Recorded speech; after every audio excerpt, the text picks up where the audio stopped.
अस्सलाम वालेकुम। स्वागत करते हैं, वेलकम, खुशआमदीद आप सब लोगों को हमारे चैनल अफान एक्टर्स में। उम्मीद करते हैं सब लोग होंगे, खुश होंगे, चमड़े होंगे। मैं बस कुदरत सैल अफान और आप लोग के वीडियो देख रहे हैं रिलेटिव सदगुरु ईशा फाउंडेशन आरजे रौनक।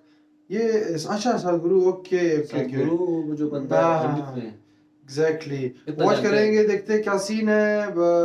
बाकी थोड़ा हिंदी में लिखा हुआ है वीडियो, आरजे रौनक की वीडियो है भाई, आरजे रौनक की वीडियो है। देखते हैं वो क्या बोल रहे हैं। वॉच करने से पहले माशाल्लाह जरूर सब्सक्राइब कीजिए, साथ में जो बेल आइकन है उसे भी लाइक जरूर करें। अगर मैं सोशल फॉलो नहीं किया प्लीज फॉलो करें इंस्टाग्राम, आप लोग को लिंक डिस्क्रिप्शन में मिल जाएगा, आप लोग चेक कर सकते हैं। Let's start. Okay start. दोस्तों मैं सच में सोचता हूँ कि इस कंट्री में अगर उन भले लोगों की भी कोई रिस्पेक्ट नहीं है जिन्होंने करोड़ों लोगों की लाइफ बदली है, तो फिर किसी और की क्या ही रिस्पेक्ट होगी। अगर इस देश में हम अपने उन गुरुओं और संतों की लगातार डिसरिस्पेक्ट करेंगे जिन्होंने दुनिया भर में भारत की इज्जत बढ़ाई है, तो फिर ये कंट्री और किसकी रिस्पेक्ट करेगी और किसका सम्मान करेगी। ताजा मामला तमिलनाडु का है, जहां एक रिटायर्ड प्रोफेसर ने कुछ दिन पहले मद्रास हाई कोर्ट में याचिका लगाकर सदगुरु और ईशा फाउंडेशन पर इल्जाम लगाया है कि इन लोगों ने मेरी 2 बेटियों को कई सालों से बंधक बना रखा है। इस मामले में सदगुरु और ईशा फाउंडेशन से मद्रास हाई कोर्ट ने भी ऐसे सवाल किए जैसे कोई किसी क्रिमिनल से करता है। कोर्ट ने सीधे सदगुरु से पूछा है कि आपने अपनी बेटी की तो शादी करके उसे गृहस्थ बना रखा है, तो फिर दूसरों की बेटियों को आप सन्यासिनी बनाने के लिए मोटिवेट क्यों करते हो। मद्रास हाईकोर्ट यहीं पर नहीं रुकी, उसने तमिलनाडु पुलिस से कहा कि जाओ और ईशा फाउंडेशन पर आज तक जितने भी इल्जाम लगे हैं उन सबकी जांच करके फौरन हमें रिपोर्ट दो। कोर्ट के इस ऑर्डर के बाद अगले ही दिन तमिलनाडु पुलिस के भी 150 जवान ईशा फाउंडेशन पहुंच गए। 10, 20, 50 नहीं, 150 जवान। जैसे किसी धार्मिक गुरु के आश्रम में नहीं गए हूं, बल्कि किसी ड्रग माफिया के यहाँ छापा मारने गए हूं। वेरी गुड, क्या बात है। जाहिर तौर पर इन सबसे सदगुरु को मानने वाले लाखों करोड़ों लोग बुरी तरह हर्ट हुए। इसके बाद अपनी साइड रखने के लिए ईशा फाउंडेशन भी सुप्रीम कोर्ट पहुंच गया। सुप्रीम कोर्ट में ईशा फाउंडेशन ने बताया कि दोनों ही बहनें 2009 में आश्रम आई थी, तब उनकी एज 24 और 27 वर्ष की थी। इन महिलाओं ने, इन लड़कियों ने अपनी मर्जी से संन्यास लिया है। उल्टा लड़की के पेरेंट्स पिछले 8 सालों से इन्हें ही परेशान कर रहे हैं। Regarding the allegation that our parents have given that we are staying here against our wishes and we've been forced to stay here. English I would बोल like to रही है तो clarify एजुकेटेड भी हो that, जाएंगे। I'm here out of my own wish and my interest. Supreme court ने इस पहली ही सुनवाई के बाद मामला अपने पास ले लिया। उसने तमिलनाडु पुलिस को कहा कि वो ईशा फाउंडेशन के खिलाफ चल रही अपनी जांच रोक दे। कोर्ट ने यह भी कहा कि आप आश्रम जैसी जगह पर सीधे पुलिस या आर्मी को कैसे भेज सकते हैं। मतलब मद्रास हाईकोर्ट के कमेंट के बाद ईशा फाउंडेशन के खिलाफ जो नेगेटिव माहौल बन रहा था, उसकी हवा एक ही दिन में निकल गई। जिनके बारे में कहा जा रहा था कि इन्हें जबरदस्ती बंदी बनाया गया है, उन्होंने खुद ये बता दिया कि वो पिछले 15 सालों से आश्रम में अपनी मर्जी से रह रही है। जो 150 पुलिस वाले ईशा फाउंडेशन में जांच करने पहुंचे थे, उन्हें भी कुछ नहीं मिला।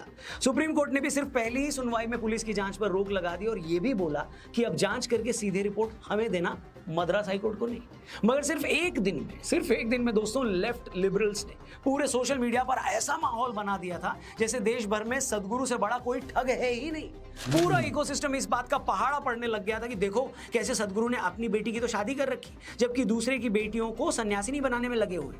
मगर क्वेश्चन ये है कि अगर इस मामले में कुछ सच था ही नहीं, तो अचानक से अदालत, पुलिस और पूरा इकोसिस्टम एक आदमी के खिलाफ इतना एक्टिव कैसे हो गया। क्या सच में सदगुरु कुछ गलत कर रहे हैं, या सदगुरु कुछ ऐसा कर रहे हैं जिससे सनातन को न मानने वाले घबराए पड़े हुए। तो आइए अगले कुछ देर में हम एक एक करके इन सारे पॉइंट्स पे बात करेंगे। ये वीडियो इंपॉर्टेंट है, इसलिए इसे पूरी देखना और अपने दोस्तों से इसे जरूर शेयर करना। शुरू करते हैं। I have not given that freedom to anybody, that somebody can freak me, somebody can make me angry, somebody can make me happy, somebody can make me unhappy. These privileges I kept to myself.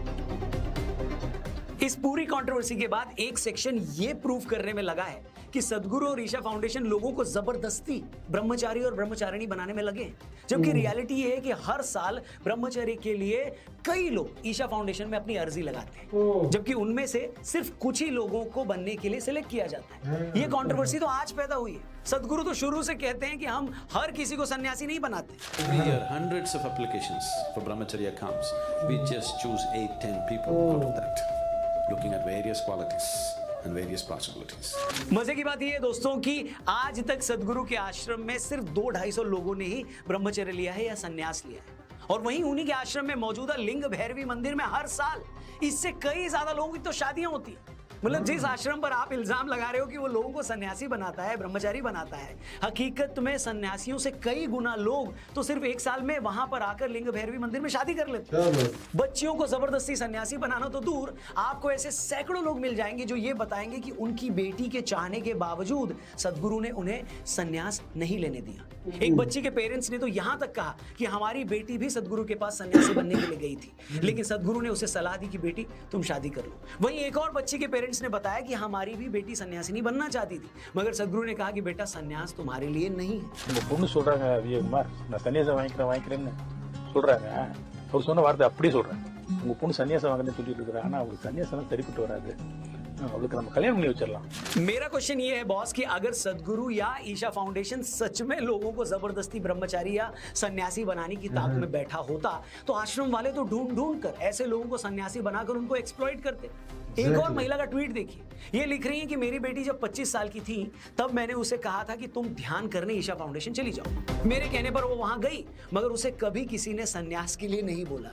जबकि जब से वो Isha foundation से लौट कर आई है उसकी life ही बदल गई है, वो पहले से कहीं ज्यादा बेहतर इंसान बन गई है। अगर सच में ईशा फाउंडेशन में ऐसा कोई फर्जीवाड़ा चल रहा है बॉस, तो ये कौन लोग हैं जो अपनी मर्जी से ट्वीट कर रहे हैं और बाइट दे रहे हैं, बताइए। इनमें से कुछ बयान तो इस पूरे मैटर, इस पूरे विवाद से पहले के, मगर कुछ लोगों को ऐसे 1000 लोगों के बयान सुनाई नहीं देंगे जो ये कह रहे हैं कि ईशा फाउंडेशन में उनकी बच्चियों के साथ कोई ज्यादती नहीं हुई, किसी ने उन्हें संन्यास लेने के लिए नहीं उकसाया। लेकिन अगर कहीं से एक माँ बाप आकर ये कह दे कि उनकी बेटी को बंधक बनाया गया है, तो पूरे का पूरा इकोसिस्टम उनके बयान को हर जगह चला देगा, उस बात को ऐसे फैलाएगा जैसे इसके अलावा और कोई सच है ही नहीं। हम समझ सकते हैं कि जिन भी माँ बाप के बच्चे ब्रह्मचर्य या सन्यास लेते हैं तो उन्हें झटका तो लगता है। इस केस में कामराज जी और उनकी वाइफ को भी लगा होगा कि उनकी दोनों बेटियां कैसे सन्यासिनी हो गई। हो सकता है उन्हें इस बात का बहुत दुख भी हुआ। इसी फ्रस्ट्रेशन में उन्होंने ईशा फाउंडेशन के खिलाफ कुछ बोल भी दिया, मगर उनकी ही बेटियां जब सबके सामने आकर ये कहती हैं कि हमारे साथ कोई ज्यादती नहीं हुई है, तब भी एक सेक्शन इसे सच मानने को तैयार क्यों नहीं होता। ऐसे में क्वेश्चन ये है कि आखिर क्या रीजन है कि इस मामले की आड़ में वो सदगुरु को बदनाम करने में लगे हुए हैं। कुछ भी समझ नहीं आ रहा मेरे को तो। सब कुछ इतना साफ साफ देखने के बाद तो यही पॉसिबिलिटी बचती है कि पिछले सालों में अपने काम और अपने थॉट्स की वजह से सदगुरु का जो कद बढ़ा है, उनकी जो पॉपुलैरिटी बढ़ी है, उससे बहुत सारे लोग डर गए। खासकर ऐसे नेता जो सनातन को डेंगू और मलेरिया मानते हैं, उन्हें ये कैसे बर्दाश्त होगा कि उन्हीं के स्टेट का एक शख्स दुनिया भर में सनातन की सबसे बड़ी आवाज बन रहा है, जो अपने आश्रम और अपने विचारों के जरिए दुनिया भर में योग और सनातन को मजबूत कर रहा है। ये बात भी किसी से छिपी नहीं है कि सदगुरु हमेशा खुलकर बोलते रहे हैं कि मंदिरों को स्टेट कंट्रोल से निकाला जाए। रिसेंटली हमने भी इस पर एक वीडियो बनाई थी कि कैसे हिंदू मंदिरों का कंट्रोल सरकार की बजाय हिंदुओं को मिलना चाहिए। यही बात सदगुरु भी लगातार इतने सालों से करते आ रहे हैं। First thing is the government should show the intent that the temple should be managed by the community, not by the government. In my understanding of what is secular, secular nation means a religion does not mess with the government and the government does not mess with the religion. अब politicians का एक बड़ा हमेशा section से। जिसे सदगुरु की ये बात पसंद नहीं आती कि वो मंदिरों को स्टेट कंट्रोल से निकालने की बात क्यों करते हैं। आपको बता दें कि तमिलनाडु में इस वक्त उन लोगों की सरकार है जो सनातन को डेंगू मलेरिया मानते हैं, और सनातन को डेंगू मलेरिया मानने वाले इन लोगों के ही अंडर तमिलनाडु के 36,000 से ज्यादा मंदिर, 56 मठ और 189 ट्रस्ट आते हैं। और तमिलनाडु की यही सरकार इन हिंदू मंदिरों से जुड़ी 4,78,000 एकड़ जमीन को भी कंट्रोल करती है। और अब इससे बड़ी आयरनी क्या होगी कि एक तरफ कुछ लोगों को सनातन को गाली भी देनी है और दूसरी तरफ सनातन धर्म की जमीन और इसके मंदिरों से होने वाली कमाई को भी छोड़ना नहीं है। और जब सदगुरु जैसे लोग कहते हैं कि भैया मंदिर हिंदुओं को दे दो, तो इस डेंगू ब्रिगेड के पेट में दर्द होने लगता है। इनका पारा ऐसे चढ़ जाता है जैसे इन्हें खुद डेंगू बुखार हो गया हो। और ये कोई आजकल की बात नहीं है बॉस, पिछले कई सालों से एक गैंग लगातार सदगुरु पर ऐसे ही इल्जाम लगाता रहा है, ऐसे इल्जाम जिसका कोई सिर पैर नहीं। कभी ये लोग कहते हैं कि सदगुरु ने जंगल की जमीन पर कब्जा कर लिया, इसके बाद फॉरेस्ट डिपार्टमेंट उसकी जांच करता है तो कुछ निकलता ही नहीं। तो कभी ये लोग कहते हैं कि सदगुरु ने रेन फॉरेस्ट तबाह कर दिए। जब सदगुरु पूछते हैं कि कौन से फॉरेस्ट तबाह कर दिए, तबाह करने से पहले वो जंगल थे कहां, तब भी कोई कुछ नहीं बोलता। Continuously, I have been accused of raising a rainforest. Which is that rainforest? Where was it? Please show it to me. There is no such forest, so they've kept quiet now. because I asked these questions. आपको याद होगा सदगुरु ने कई साल पहले rally for reverse के नाम से कैंपेन चलाया था, जिसमें उन्होंने 1 महीने तक देश भर में घूमकर नदियों के किनारे लाखों पेड़ लगाने की बात कही थी। मगर जैसे ही कुछ लोगों को पता लगा कि सदगुरु के इस कार्यक्रम को मोदी का समर्थन मिल रहा है, बीजेपी शासित राज्यों के मुख्यमंत्री सदगुरु का वेलकम कर रहे हैं, स्वागत कर रहे हैं, इसके बाद उसी खास सेक्शन ने चुन चुन कर इस कैंपेन में कमियां निकालना शुरू कर दिया। ये झूठ भी फैलाया गया कि जिस गाड़ी से सदगुरु घूम रहे हैं उससे इतना पोल्यूशन हो रहा है कि कैंपेन का कोई फायदा ही नहीं होगा। Driving a green colored vehicle like the G63 AMG does not make it green. In fact, the G63 AMG SUV is probably one of the least environment friendly SUVs you can get. बाद में इस बारे में जब सदगुरु से सवाल किया गया तो पता चला कि मर्सिडीज की जिस गाड़ी में वो सफर कर रहे थे एमिशन स्टैंडर्ड के हिसाब से दुनिया की सबसे बेहतरीन गाड़ी वही थी। The G-Wagon that I'm driving, Mercedes openly advertises it. It's a legal vehicle cleared by the government of India. इसी तरह एक बार जब बाकी देशभक्तों की तरह सदगुरु ने ये कह दिया था कि जो भी लोग देशद्रोह के नारे लगाते हैं उन्हें सड़क पर खुलेआम घूमने नहीं देना चाहिए। As per the law, they shouldn't be walking the street. This is the time to deal with all of them.